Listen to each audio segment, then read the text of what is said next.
নমস্কার বন্ধুরা, আশা করি ভালো আছো, সুস্থ আছো। আজকে চলে এসেছি কাগজের মতো পাতলা রুটির রেসিপি নিয়ে। দেখতেই পাচ্ছ কতটা নরম আর পাতলা হয়েছে রুটিগুলো। তো এই রুটিগুলো কিভাবে বানাতে হবে সেটাই আমি তোমাদের সাথে শেয়ার করব। এখানে আমি 2 বাটি ময়দা নিয়েছি আর ময়দার মধ্যে সামান্য নুন দিয়ে দিয়েছি।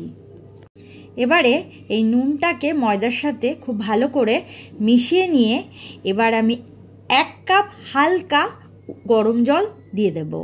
আর এই কুসুম গরম জলটা দিয়ে এটা মাখতে হবে।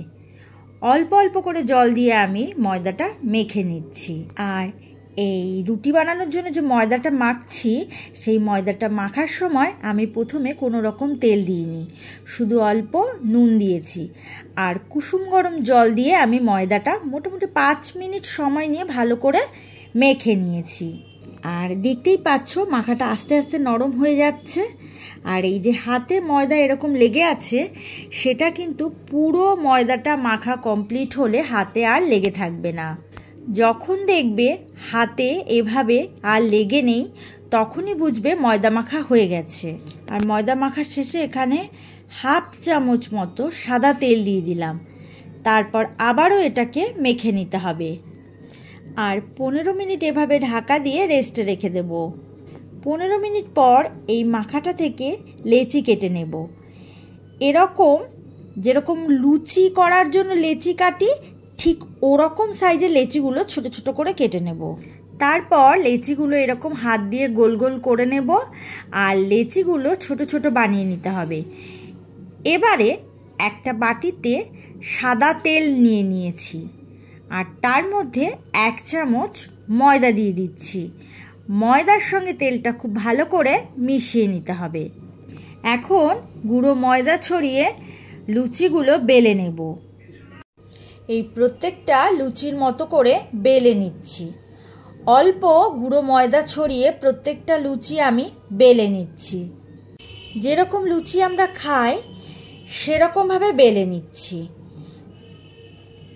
কিন্তু তৈরি করব কিন্তু রুটি। আর প্রথমে বেলে নিচ্ছি লুচি, তারপর দেখতে পারবে রুটির সাইজে করে বেলে নেব। একটা লুচি প্রথমে রেখে যে তেল আর ময়দার মিশ্রণটি বানিয়েছিলাম, সেটা খুব ভালো করে চামচ দিয়ে লুচির গায়ে মেখে নিচ্ছি। তারপর আরেকটা লুচি ওপরে বসিয়ে দিলাম। আবারও এর ওপরে তেল আর ময়দার মিশ্রণটি দিয়ে দিলাম। তারপর আবারও লুচি দিয়ে দিলাম। এভাবে 3টে লুচি আমি একসাথে বেলে নেব। এবার গুঁড়ো ময়দা ছড়িয়ে বেলতে হবে।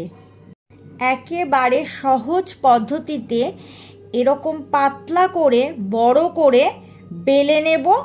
তাহলে প্রথমে লুচিগুলো বেলে নিয়েছিলাম, তারপর এভাবে 3টে লুচি একসাথে তেল আর ময়দার মিশ্রণ লাগিয়ে গুঁড়ো ময়দা ছড়িয়ে এরকম বড় করে বেলে নেব। দেখো এরকম 3টে রুটি এক হয়ে গেছে। এবারে গ্যাসের উপরে তাওয়া গরম করে 3টে রুটি একসাথে দিয়ে দিলাম।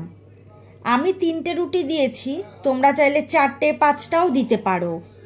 এবার এই 3টে রুটি শুকনো খোলায় ভালো করে সেঁকে নিচ্ছি। আস্তে আস্তে দেখবে রুটিগুলো ফুলে উঠবে আর একটা একটা করে 3টে রুটি আলাদা হয়ে যাবে। যেহেতু রুটি, তাই এপিঠ ওপিঠ ভালো করে সেঁকে নিতে হবে। এভাবে দেখবে আস্তে আস্তে করে লেয়ার থেকে ছেড়ে দেবে, তারপর নামিয়ে নিতে হবে। আর এই রুটিগুলো গরম গরমই খেতে হবে। দেখতেই পাচ্ছ কতটা নরম হয়েছে। এভাবে বাড়িতে কাগজের মতো পাতলা রুটি খুব সহজেই বানিয়ে নিতে পারবে। আজ এই পর্যন্ত। আবারও নতুন রেসিপি নিয়ে চলে আসব। সুস্থ থাকো, ভালো থাকো। আর এতক্ষণ ধরে আমার সাথে থাকার জন্য অনেক অনেক ধন্যবাদ।